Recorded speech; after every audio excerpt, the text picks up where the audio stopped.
Action. ఆ రోజు సంక్రాంతి పండగప్పుడు ఆ రోజు సంక్రాంతి ఆటలో యాక్షన్ తీసుకొని మీకు బదులు ముకుంతు బావుతో ఆడించారే. అప్పుడు లేని ఆలోచన, అప్పుడు రాని అనుమానం కొత్తగా ఇప్పుడెందుకు వచ్చిందో. ఎప్పుడో ఒకసారి ఇలాంటి సందర్భం వస్తుందని అనుకున్నాను, కానీ ఇంత త్వరగా వస్తుందని అనుకోలేదు వర్మ గారు.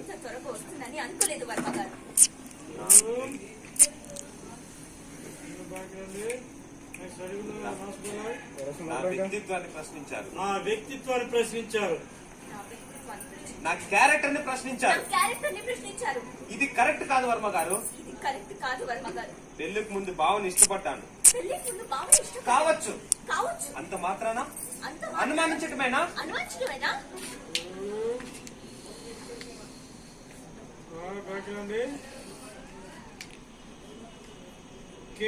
ఇప్పుడు